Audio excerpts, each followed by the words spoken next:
Dian, izinkan kami berdua nanti memandu acara ini. Siapa yang nggak kenal bintang film Dian Sastro, berhasil sukses memanusiakan manusia Selamat muda. pagi, selamat siang yang di daerah 7 wilayah Tarakanita. Selamat siang kepada suster, Bapak Ibu, anak-anak SMA dan SMK Tarakanita se-Indonesia. Selamat siang, Dian Sastrowardoyo. Siang, suster. Terima kasih untuk kesediaannya pada siang hari ini untuk bertemu dengan kami semua, keluarga besar Yayasan Tarakanita, khususnya untuk adik-adik SMA dan SMK Tarakanita se-Indonesia. Halo, apa kabar semua adik-adik? Saya senang banget bisa ketemu kalian semua. Pengalaman saya sekolah di SMA Tarakanita 1 tuh merupakan satu kayak periode waktu yang sangat berkesan buat saya, karena saya jadi benar-benar kebentuk banget, saya terbentuk banget etos kerja sama kayak kegigihan dalam bekerja keras tuh salah satunya terbangun di Tarakanita. Di mana-mana saya ketemu sama alumni-alumni Tarakanita lainnya, biasanya mereka adalah orang-orang yang mau kerja keras dan mau repot. Sampai sekarang, sampai detik ini saya masih bangga sekali saya alumni Tarki, dan saya percaya saya mungkin nggak akan jadi orang yang kayak gini kalau saya nggak sekolah di Tarki dulu. Kalau anak Tarki tuh kayaknya udah mendarah daging gitu loh sama diri, jadi dia memang selalu mandiri. Dan jadi anak Tarki sampai sekarang, saya bangga banget deh jadi anak Tarki. Mudah-mudahan kalian adik-adik juga merasakan kebanggaan yang sama dan merasakan manfaat yang sama udah bersekolah di Tarakanita seperti ini. Waktu saya masih muda, saya tuh masih nggak tahu sebenarnya passion saya apa. Dan kalau misalnya sekarang teman-teman yang lagi duduk di bangku sekolah masih nggak tahu saya passionnya apa, dan masih bingung, nggak punya gambaran kira-kira nanti saya akan kerja menjadi apa, di bidang apa, itu normal banget. Perjalanan aku dari waktu di bangku SMA sampai sekarang aku tahu betul passion aku itu apa, itu perjalanan 20 tahun, teman-teman. Dan nggak apa-apa banget kalau kita masih selama bertahun-tahun itu masih mencari-cari kita itu sebenarnya cocoknya di mana ya. Sebenarnya selain mencari passion juga mencari makna.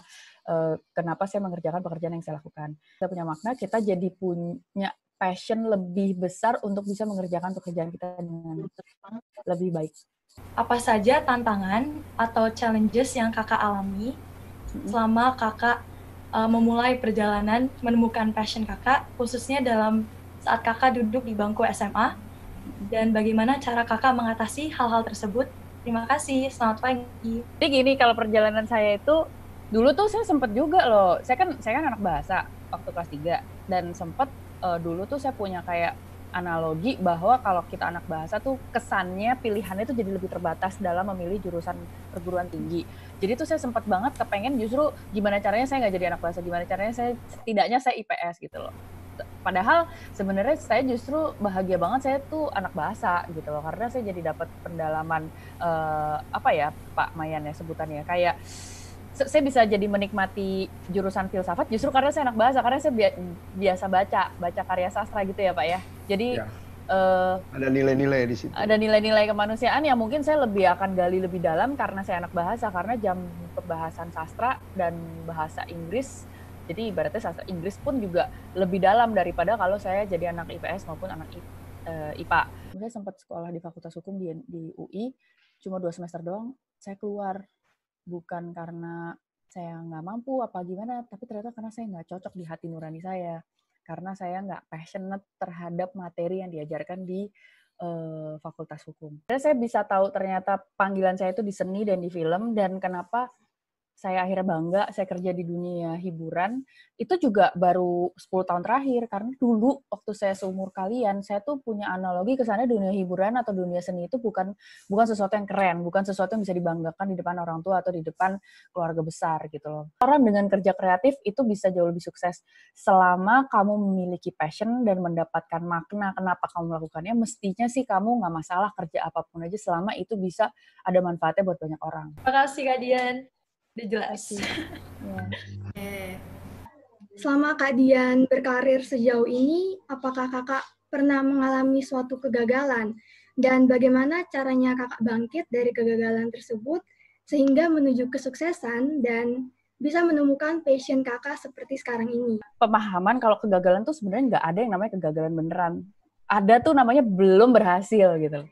Jadi justru ada di bawah tuh penting, harus kamu rasain. Karena justru biasanya yang aku pelajarin ya, kamu itu belajar paling banyak, paling banyak dapat pelajaran dalam hidup kalau pas kamu lagi di bawah. Bagaimana cara mengembangkan passion kita agar lebih berkembang lagi? Kalau kamu kurang passionate, kalau kamu kurang bersemangat tentang apa yang kamu pilih, berarti ada kemungkinan itu bukan pilihan yang baik buat kamu. Cari dalam hidup ini itu bukan tujuannya. Bukan jawaban bahwa, oh passion saya ini, kerjaan saya tuh ini. Tapi perjalanannya yang bikin kamu mondar-mandir kemana-mana itu. Sebenarnya hidup tuh itu, perjalanannya. Hidup itu prosesnya. Selamat siang Kak Dian dan Iya. Bapak Ibu Guru. Iya. Saya mau bertanya nih.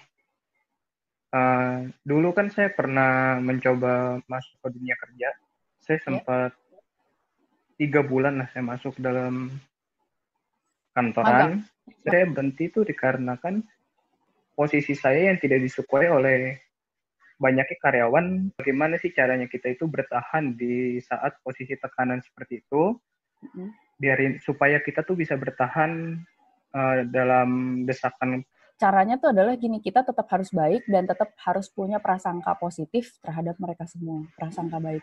Usaha seperti apa yang kakak lakukan dalam mengatasi stigma-stigma buruk terhadap kakak sendiri? Kan setiap orang pasti ada yang suka, ada yang nggak suka. Yang penting be truthful to yourself gitu loh. Kalau kamu tahu kamu melakukan ini karena ini ngikutin ya itu sense of kebenaran yang ada dalam diri kamu, ngikutin hati nurani kamu. Kamu mungkin belum bisa memformulasikannya secara kata-kata, tapi secara feeling kamu tahu kamu melakukan sesuatu yang jujur gitu ya. Sesuatu yang merupakan your calling dan untuk kebaikan orang banyak, nggak cuma buat kebaikan kamu sendiri. Stigma atau pendapat negatif orang, mau positif mau negatif, ya itu efek samping. Yang penting tuh apa yang kamu pikirkan terhadap diri kamu sendiri gitu. Bagaimana cara untuk menjaga konsistensi dengan apa yang kita lakukan? Karena anak sekarang kan tadi sudah dikatakan cepat bosan, cepat menyerah. Bosan tuh nggak apa-apa, boleh kok, boleh. Agak sedikit males banget, nggak apa-apa, boleh. Satu kuncinya, jangan stop. Bagaimana kakak menemukan passion menjadi seorang aktris dan apakah kakak pernah merasa diragukan oleh orang-orang terdekat kakak dengan passion yang kakak pilih? Jadi sebenarnya passion-nya waktu itu awal-awal jadi aktor saya nggak passionate.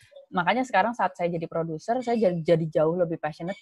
Saya mau buktikan akhirnya dengan prestasi saya, dan saya akhirnya senang banget saat akhirnya keluarga besar bisa melihat bahwa prestasi saya di dunia hiburan itu bukan hanya untuk nyari duit dan nyari popularitas, tapi justru saya bisa menggunakan popularitas untuk hal-hal yang jauh lebih baik. Kalau saya ngejalaninnya dengan niat yang baik, sebenarnya saya juga bisa punya impact sosial yang nggak cuma self-indulgence, selama kita bisa membuktikannya dengan prestasi yang lebih berbobot itu tadi. Gitu.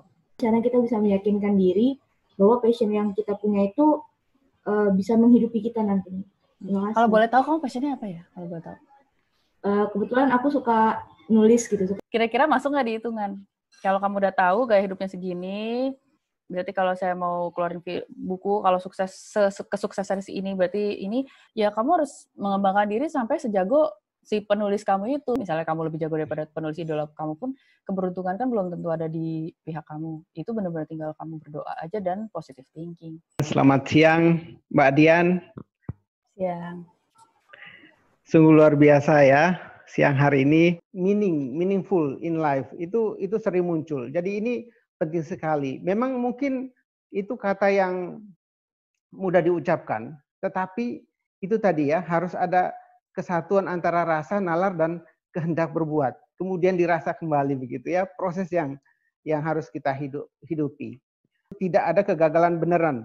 Tinggal pilihan kita untuk menemukan semangat baru untuk membuktikan keberhasilan. Ketika di bawah, kita memiliki momen untuk berhasil, momen untuk belajar. Jadilah versi terbaik dari diri kamu. Dian Sastrowardoyo. Sekali lagi, atas nama Yayasan Tarakanita dan teman-teman dari Tarakanita Crisis Center, bekerja sama dengan SMA Tarakanita 1, kami mengucapkan banyak terima kasih, profisiat, dan semoga kita semua sukses sebagaimana Mbak Dian telah merasakan kesuksesannya sendiri. Amin. Amin untuk kita semua.